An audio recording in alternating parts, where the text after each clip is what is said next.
Wow, this is a really cool car. I really enjoy working on these. Extremely fast, but as you see, it's hard for me to get in and out of.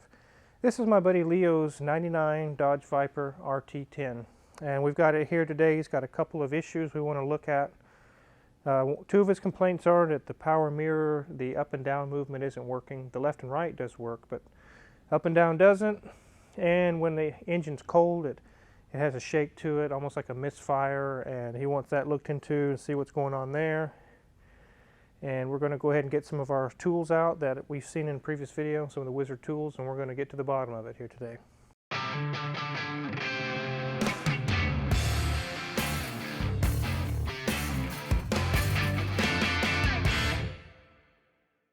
Okay, so I've already set inside and I've used the switch, and I have verified that it does indeed go left and right, but up and down doesn't do anything, and that's his concern. He wants to find out why is that going on that way. So we don't have to tear the door panel off. We don't have to tear a whole bunch of stuff apart. All we have to do is get the glass off and get the motor out, and there's our wires. There's everything we need to test. On these, you want to use, I'm going to use this green plastic tool to pop the mirror off. I'm going to show you how to do that. You don't want to use a screwdriver or anything where you could damage the paint, especially on an exotic car. So we're going to go ahead and slide this on the bottom. You don't want to be prying on the sides or on the top, and I'm going to show you why in a minute. But you want to get underneath the bottom and pry it outwards. And what that's going to do is dislodge the bottom latches.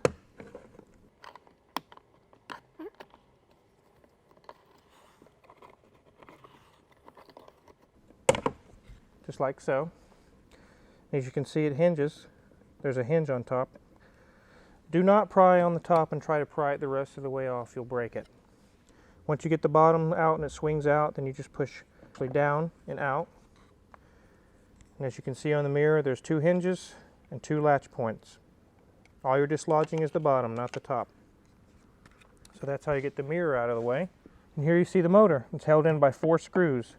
One here, there, and there, and there. We're going to take the screws out, unhook the wiring, and then we're going to do our testing. Let's go ahead and start with taking the screws out.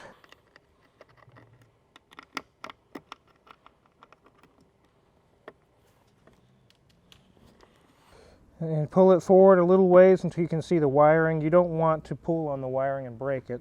So you want to pull both wires loose. Just like so. There'll be 4 wires, 2 sets of 2 wires. And here's our little motor. Right now we're going to test that we have power and ground here. That's what we're going to test. We need 2 test leads. And a test light.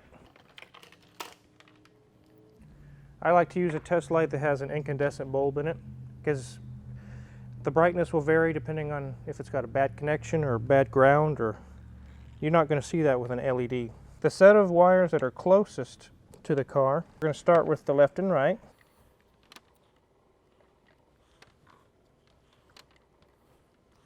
Make sure these aren't touching in here. We'll hook one end to one end of the test light and hook the other wire to the other end of the test light.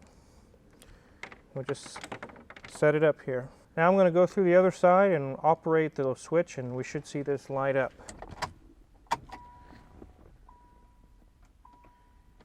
Now as you can see, left and right works. So we have power there.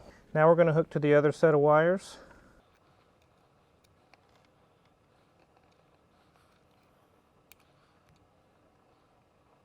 Now we'll try the up and down.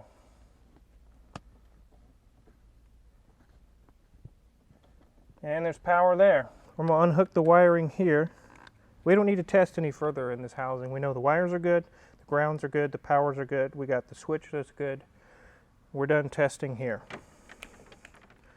The next step is I'm going to open the hood and we're going to hook up our power probe. We're going to test the motor.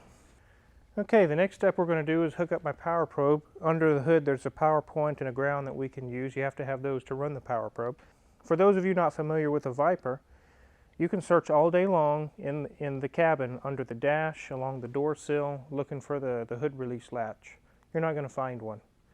On these cars, if you want to open the hood, you need to close your eyes and pretend you're back in 1951 at a drag strip and you're in front of a 51 Ford with a flathead V8 and you want to open the hood. What do? You don't go under the dash. You reach under the grill and just unlatch it. This is like a hot rod. It's an American hot rod, so we're going to treat the hood as such. We'll go around the front, reach through the grill, the upper portion on the driver's side, and you'll find a latch. When you find that latch, you don't go forward or back, you go down towards the ground with the latch. And there it pops loose. Now, this doesn't open like any other common car, it opens backwards. So what we're going to do is first lift it up just till it stops.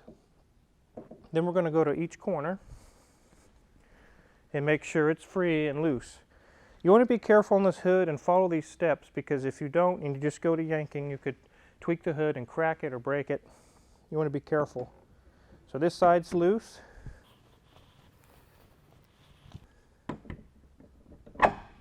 And this side's loose. Initially you want to reach in the middle. And this side's still wanting to stick. Like I said, reach in the middle, lift up, and carefully lift. And there you have it. That's how you open the hood. Right here is a connection where you could jump start the vehicle, but we're going to use it for our power probe to power it.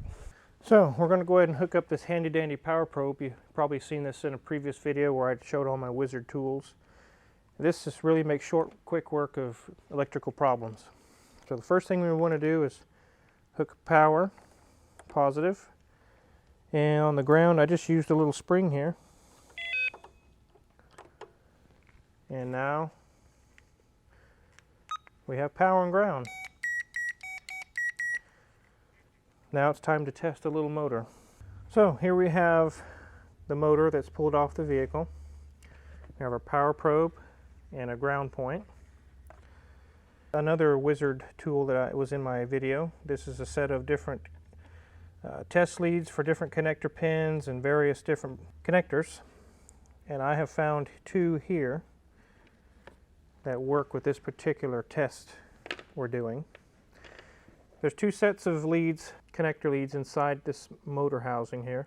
These two do the left and right. All the switch does is change positive and negative. It just flips them back and forth. And over here, these two will be up and down. Go ahead, there's two little blade style connectors, and I have a small blade style connector here. Plug those in.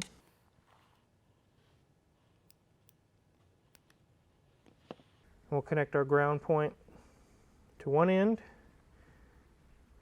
and hook this portion here. Now with this button I can give it a power or ground. We're going to give it a power. And we can see the motor moves. That works. And just like in the switch that's on the dash, we're just going to reverse the polarity now. And it will go the other direction.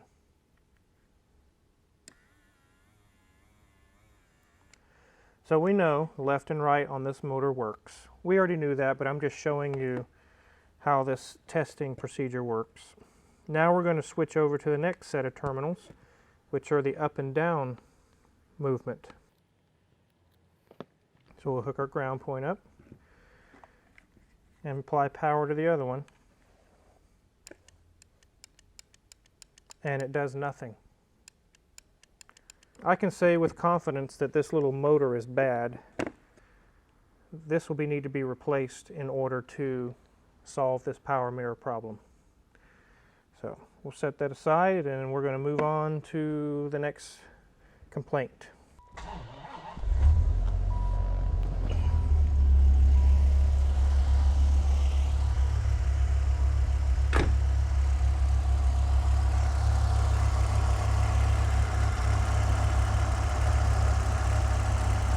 So we're on to our next complaint, and the problem that he's having is that when it's cold, it runs rough, it feels like it's missing, he can feel it shaking in the car. And we can visibly see the motor is kind of shaking, and I can hear in the exhaust that it's kind of like a boo boo boo boo boo boo boo. It's just not running smooth. It's not running right. And you might think it's an ignition coil pack, or it could be spark plugs. But just sitting under the hood, just sitting here right now, I can hear hissing. I can hear a vacuum leak. So I'm going to get my stethoscope. It's just a hose at the end. And we're going to follow along and see if we can find it. So we're just going to go around and listen and see if we can kind of pinpoint where it's at.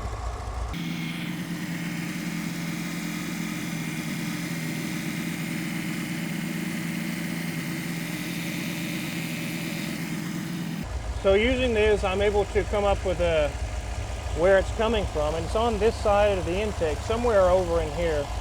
I'll come over there and let you guys take a listen. So I've got my microphone off of my sound recorder. I'm going to run this along and let you guys take a listen. I know it's coming right through here.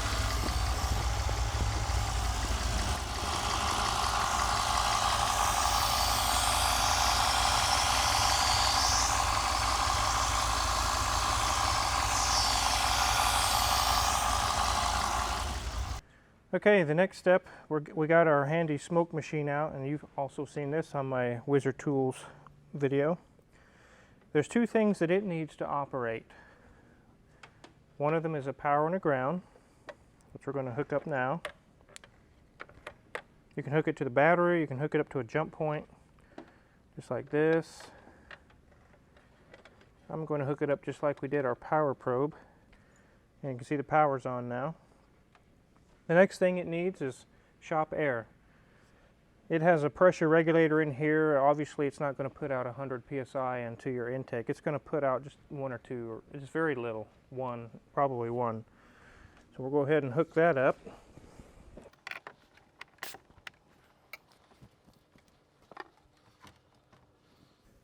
And then we'll go ahead and turn it on. And there we have smoke starting to come out.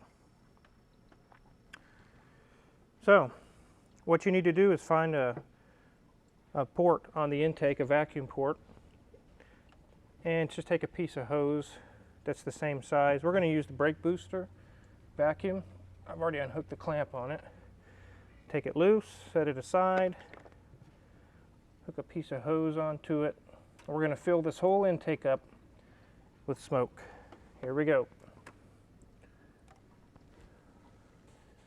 And as we can see, very clearly the intake gaskets are leaking. The smoke is literally pouring out of the intake. The gaskets are compromised for whatever reason. We don't know why, but probably just age. The first cylinder and the third cylinder on this side. I don't see any smoke anywhere else. Just this side is leaking, but if we're going to pull the intake off, we're going to go ahead and do both gaskets. That is the definite problem with our rough idle. So I'm going to go ahead and put down this hood. I'm going to show you how to properly put the hood down without breaking it or cracking it. So to put down the hood, you want to kind of grasp it in the center here and gently lower it down. Gently push until it stops here, and then you go to the other side. Make sure it's all lined up here. So I've got the latches lined up. You want to make sure both sides are lined up, otherwise it'll be all cattywampus and out of whack. So the next step is you don't just push down like a hood on a Dodge Intrepid or any other car. It's going to go this way with the hood and down at the same time. And again, don't be rough with it, just be gentle. And once you get to this point where you feel the latches contact, you just put a little bit more weight on it. There's 2 latches, click, click. Walk around and make sure everything's in place like it should be.